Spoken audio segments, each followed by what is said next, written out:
దూకనివ్వలేదంటూ ఆక్రోశం కక్కే పరిస్థితి వచ్చింది. మొదట హామీ ఇచ్చిన కేసీఆర్ తర్వాత తనను విలువలో మోసం చేశారంటూ ఆవేశంతో కూడిన ఆక్రోశం నిండిన గొంతుతో చెప్పారు రాజయ్య. తెలంగాణ ఇచ్చేది టీఆర్ఎస్ అని చెప్పిన ఈ ఎంపీ ఇప్పుడు స్టాండ్ మార్చుకుని ప్రతి రాష్ట్రం కాంగ్రెస్ కే సాధ్యమని ఢంకా బజాయిస్తున్నారు. వరంగల్ ఎంపీ రాజయ్య సహా ముగ్గురు ఎంపీల్ని కేసీఆర్ తన వైపు లాక్కుంటున్నారని జరిగిన ప్రచారానికి విరుద్ధంగా ఇద్దరే జంపోతున్నారని స్పష్టమైపోయింది. తాజాగా కేకే టీఆర్ఎస్ లో చేరుతున్నట్లు ప్రకటించినా అంతకుముందు వివేక్, మందా, రాజయ్యలు తెలంగాణ రాష్ట్ర సమితిలో చేరతారని విస్తృతంగా ప్రచారం జరిగింది.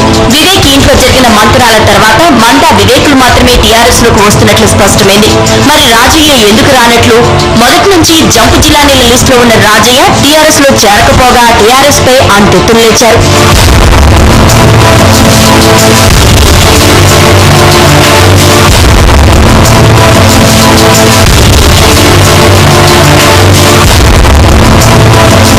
వినోద్, మందాలతో పాటు రాజయ్య కూడా కేసీఆర్ గూటికి చేరటం ఖాయమని అంతా భావించారు. అయితే ఆయన్ని తీసుకోవడంపై కేసీఆర్ కు అభ్యంతరం లేకపోయినా చివరి నిమిషంలో మాత్రం రాజయ్యే తప్పుకున్నారు. అయితే దీనికి పెద్ద కారణమే ఉందంటున్నారు కొందరు. వరంగల్ ఎంపీగా ఉన్న రాజయ్యకు ఇప్పుడు టీఆర్ఎస్ లో అదే నియోజకవర్గం నుంచి ఎంపీగా సీట్ ఇస్తారని అనుకున్నారు. కానీ అదే నియోజకవర్గం నుంచి కడియంను రంగంలోకి దింపాలని కేసీఆర్ నిర్ణయించారు. దీనికి తోడు రాజయ్యను వరంగల్ ఎంపీగా బరిలోకి నిలిపితే ఓటమి తప్పదని సర్వే చెప్పినట్లు తెలుస్తోంది.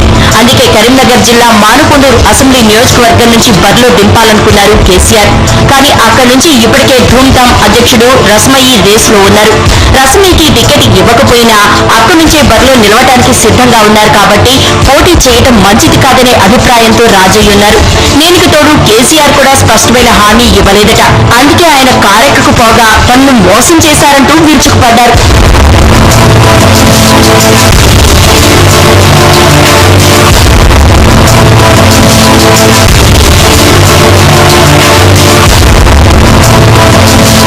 టీఆర్ఎస్ లో చేరబోతున్నానన్న సంబరాల్లో సొంత పార్టీ కాంగ్రెస్ ను నానా మాటలు అన్న రాజయ్య ఇప్పుడు వెనక్కి తగ్గాల్సి వచ్చింది.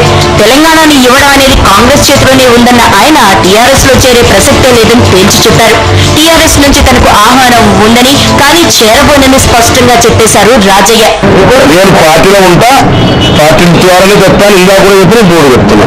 అయితే రాజయ్యకు పార్టీలో మంచి స్థానం ఇచ్చేందుకు బీజేపీ సిద్ధంగా ఉన్నట్లు తెలుస్తోంది. ఇక తాను కాంగ్రెస్ లోనే ఉంటానని, ఇక్కడే ఉండే తెలంగాణ కోసం పోరాడతానంటున్న రాజయ్య బీజేపీలో చేరే అవకాశాలు కూడా కొట్టిపారేయలేమంటున్నారు ఆయన అభిమానులు.